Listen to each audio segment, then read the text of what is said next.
দেশে কয়েকদিন উচ্চমাত্রার তাপদাহ ছিল, তাপপ্রবাহ বয়ে গেছে আমাদের মধ্যে। সেই গরমে আমরা সবাই ঝড় বৃষ্টি আশা করেছিলাম, কিন্তু ঝড় বৃষ্টির সাথে তুফান তো কালবৈশাখী ঝড় ওঠে। কিন্তু হঠাৎ করে সোশ্যাল মিডিয়াতে গত দুদিন ধরে এক বিশাল তুফান, আমরা সেই তুফানের কিসের তুফান, রায়হান রাফির তুফান, শাকিব খানকে নিয়ে এক তুফান, মানে ইতিমধ্যে 1 কোটি ভিউ হয়েছে 1 মিনিট 28 সেকেন্ডের একটি টিজারের। আমরা একটু তার অংশবিশেষ দেখে আসি। এখন থেকে পুরো দেশকে তুফানের হাতে তুলিয়া দেব।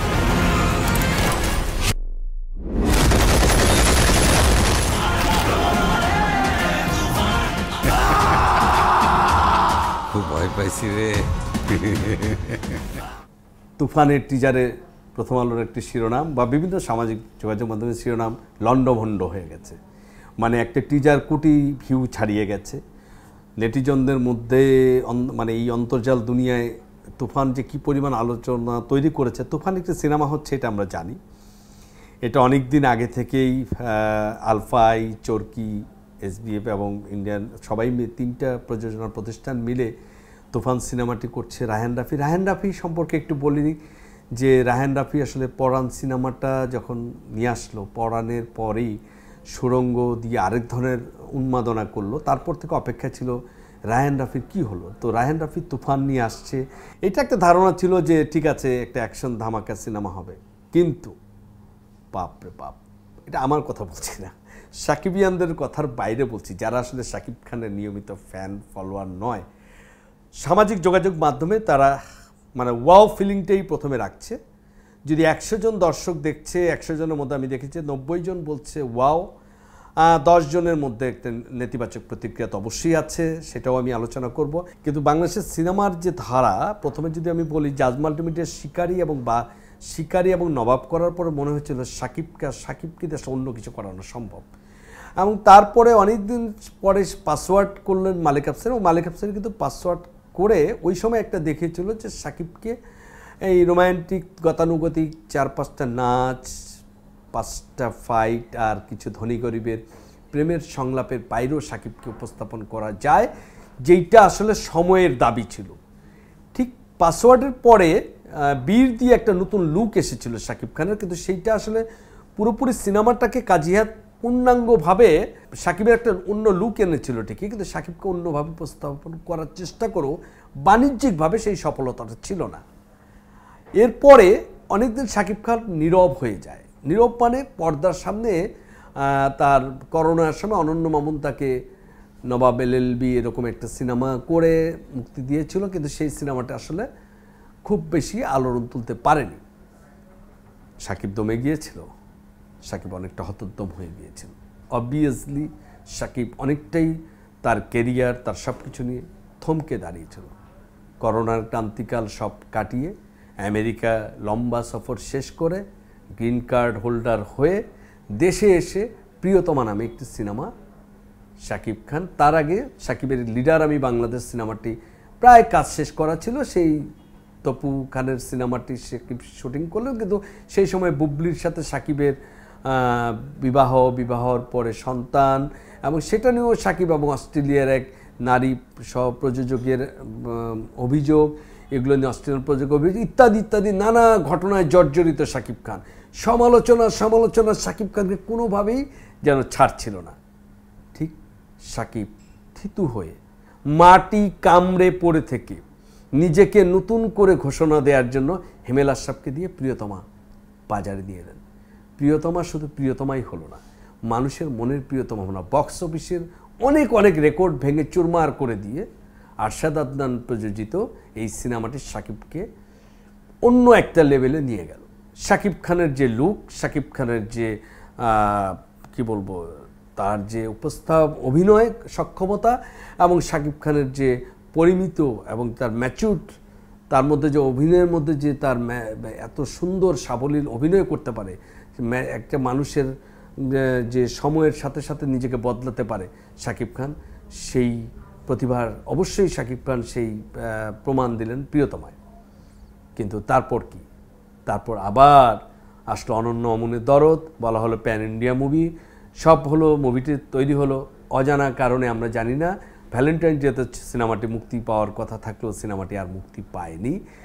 সিনেমাটা কবে মুক্তি পাবে যাই না। মাঝখানে আমরা কিছু জানি যে তার আগুন নামে একটা সিনেমা, জাহার আমিতু তার সেই ছবির নায়িকা, সেই সিনেমাটি মুক্তি পেয়েও পাচ্ছিল না। সেই সিনেমাটি একটা দোদুল্যমান অবস্থায়, এবং শাকিব খান প্রিয়তমা করার পর আসলে ঘোষণা দিয়েছিল তিনি আর গতানুগতিক বাণিজ্যিক ধারার কোনো সিনেমায় অভিনয় করবেন না। ভালো কথা, নাই চেতে পারেন একজন অভিনেতা। সব বড় স্টাররা তারা কিন্তু সেভাবেই তাদের ক্যারিয়ার যখন একটা সময় এসে একটা জায়গা থেকে আরেকটা জায়গায় তারা ঘুরতে চায়, টার্নিং পয়েন্ট আনতে চায়, যারা বারবার নতুনভাবে নিজেদের উপস্থাপন, তখন কিন্তু তারা বিভিন্ন ধরনের সিদ্ধান্ত নেয়। শাকিব সম্ভবত সেই জায়গা থেকেই এই সিদ্ধান্ত নেয়। কিন্তু রায়হান রাফির সাথে তার অনেক দিন ধরে একটা সিনেমা হবে হয় না। তুফান হচ্ছে সেই সিনেমাটা হলো, এবং রায়হান রাফি কিন্তু তুফান সিনেমাটা কী হবে হঠাৎ করে মুখের মধ্যে এক ধরনের কুলুপ এঁটে দিল, কোনো কথা বলে না। কিছু বললে বলে ভাই প্রযোজকের লিখিত অনুমতি লাগবে। ডিরেক্টর কেন প্রযোজকের লিখিত অনুমতি নেবে? হ্যাঁ, সেটার জবাব টিজারে দেখেন। সিনেমা কি হবে এখনও আমরা জানি না, কিন্তু এবার বলি এই টিজারটি নিয়ে দেখতে ভালো লেগেছে। এখন কথা উঠেছে এই সিনেমাকে বলা হয়েছে কপিবাজ, ডিরেক্টর রায়হান রাফির সিনেমা। যাদের ভালো লাগেনি তারা বলছে এটি অ্যানিমেল এবং KGF 2 এর একটা ভার্সন, সেইখান থেকে কিছু অংশ নিয়ে এই টিজারটা করা হয়েছে শুধু মানুষকে আকর্ষিত করার জন্য। ধরে নিচ্ছি যেভাবে শাকিব খান চিৎকারটি করেছে বা যেভাবে তিনি অস্ত্র নিয়ে যেভাবে গুলি করলেন, অ্যানিমেল সিনেমাতেও এরকম কিছু দৃশ্য দেখেছি আমরা, এবং KGF 2তেও দেখেছি, এতে কোনো সন্দেহ নেই। তো প্রশ্ন হচ্ছে রায়হান রাফি তো শাকিব খানকে দিয়ে এটা বানাতে পারল, তাহলে সেই জিনিসটা এতদিন আমাদের যারা ডিরেক্টর ছিলেন শাকিব খানকে নিয়ে অনেকে কাজ করেছে বা করার ইচ্ছা প্রকাশ করেছে, তারা তো অন্তত সেরকম একটা টিজার করে দিতে পারলো না যেটার জন্য সোশ্যাল মিডিয়ায় হঠাৎ করে একটা আবার আওয়াজ উঠবে। প্রশ্ন হচ্ছে আমরা সমালোচনা করা ভালো, কিন্তু সমালোচনা করতে গিয়ে যদি আমরা পুরো জিনিসটাকেই এমনভাবে নিয়ে যাই যে জিনিসটা সমালোচনা করব কিন্তু জিনিসটা আমি পারিনি অন্য বানিয়েছে বলে তাকেও আমি পচাবো, সেটা মনে হয় কোনোভাবেই কাম্য ছিল না। আমরা দেখছি যে প্রথম আলোর যে সংবাদ প্রতিবেদন সেই সংবাদ বিশ্লেষণ করতে শাকিব খানকে এমন বিধ্বংসী রূপে কেউ আগে দেখেনি। তুফান সিনেমায় যেমন একেবারে শাকিব অচেনা, এই শাকিবকে যেন এই শাকিব যেন অন্যভাবে নিজেকে ধরা দিল।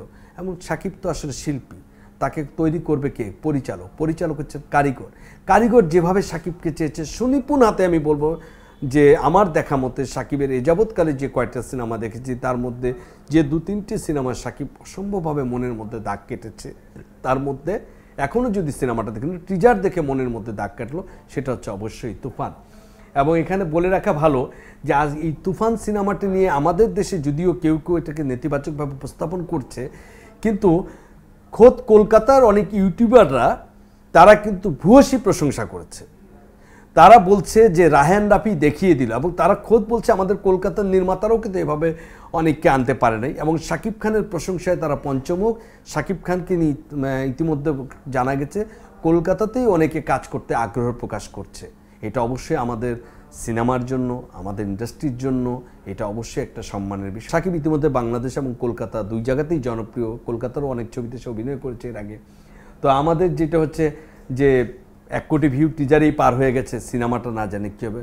হ্যাঁ, অবশ্যই এটা হতে পারে, টিজার দেখে সিনেমার জাজমেন্ট করা খুব কঠিন বা বোঝা মুশকিল, কিন্তু আমরা প্রত্যাশা করবো রায়হান রাফির কাছে যে রায়হান রাফি নিজে একটি চ্যালেঞ্জ নিয়ে ফেলেছে, শাকিব খানকে আরেকটি চ্যালেঞ্জের মুখে ফেলেছে।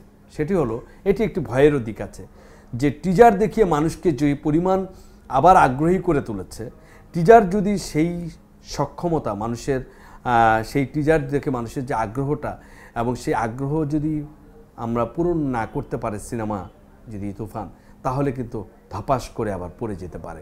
রায়হান রাফিকে এই জায়গায় সতর্ক থাকতে হবে। এবং রায়হান রাফির এটাও একটা বড় চ্যালেঞ্জ, তুফান শুধু শাকিব খানের জন্য না, তুফান শুধু রায়হান রাফির জন্য না, আমাদের পুরো ইন্ডাস্ট্রির জন্য একটা বড় ধরনের টার্নিং মোড় হতে পারে। এ কারণে বলছি প্রিয়তমার পরে প্রিয়তমা যে এক্সপেকটেশন তৈরি করেছিল, প্রিয়তমার পরে রাজকুমার মুক্তি পেয়েছে, প্রথম দিন থেকে খুবই ভালো রিসেপশন পেয়েছিল, ঈদের দিন আনএক্সপেক্টেড সেল ছিল, কিন্তু ঈদের পরের দিন থেকে সেই বিক্রিটা বা দর্শক আগ্রহে ভাটা পড়েছিল। এর মধ্যে তুফান নিয়ে আরেকটু একটা বিশেষ কারণে আলোচনা হয়েছে যে শাকিব খানের প্রিয়তমা এবং রাজকুমার ছবির প্রযোজক আরশাদ আদনান আমরা দেখতে পাচ্ছি আরশাদ আদনান তিনি তার ফেসবুকেও আমরা দেখেছি যে এরকম একটা স্ট্যাটাস দিয়েছেন, নকল পণ্যে বাজার 6 লাখ, হ্যাঁ ভয় পাইছি এত কপি এবং নকল দেখে। এটা আরশাদ আদনানের একান্ত ব্যক্তিগত অভিমত, কিন্তু এটিকে ঘিরে অনেক সমালোচক বা অনেক আলোচক, সাকিবিয়ানরা, সাকিবকে যারা পছন্দ করেন, যারা অপছন্দ করেন, তারা নানা রকম একটা আলোচনা তৈরি করছেন। আমরা একটা শুরুতে দেখছি রাজ রিপা, একজন নবাগত অভিনেত্রী, তিনি আবার সেই কমেন্ট করেছেন, আমি এখন কিছু বললে ভাইরাল হয়ে যাবে, সেটা থাক, কিছু নাই বলি। আরশাদ আদনান ভাই আপনাকে চিনেছে মেগা স্টার শাকিব খান ভাইয়ের মাধ্যমে, আপনি ভালো 2 সিনেমার প্রযোজক, সত্যি আপনি যদি সিনেমা প্রেমিক হন তাহলে হলে এসে তুফান সিনেমা দেখবেন এবং সাপোর্ট করবেন। সিনেমা যাই হোক, আমাদের সাপোর্ট একটা সিনেমাকে অনেক দূর নিয়ে যায়, তবে তুফান যদি ব্লকবাস্টার হিট হয়ে যায় তাহলে আমাদের ভয় কেটে যাবে। আরশাদ আদনান আসলে তুফানকে নেগেটিভভাবে বলেছেন, এটাও তার কমেন্টে বোঝা যায় না। সে তার একটা কমেন্ট করেছে, যেহেতু সিনেমার শেষ দিশে আছে চঞ্চল চৌধুরী একটা সংলাপ। এখানে আরেকটা জিনিস বলে রাখি, এই সিনেমায় অনেকগুলো চমক রয়েছে। শুধু যদি শাকিব খানের কথা বলি, শাকিব খান না, এই সিনেমায় চঞ্চল চৌধুরীর যে এন্ট্রি, এবং চঞ্চল চৌধুরীকে আমরা জানি আয়নাবাজি থেকে, চঞ্চল চৌধুরীকে জানি তারও আগে অনেক সিনেমা থেকে, মনপুরা থেকে, ইভেন চঞ্চল চৌধুরীকে আমরা যেভাবে পরবর্তী সিনেমাগুলোতে দেখেছি।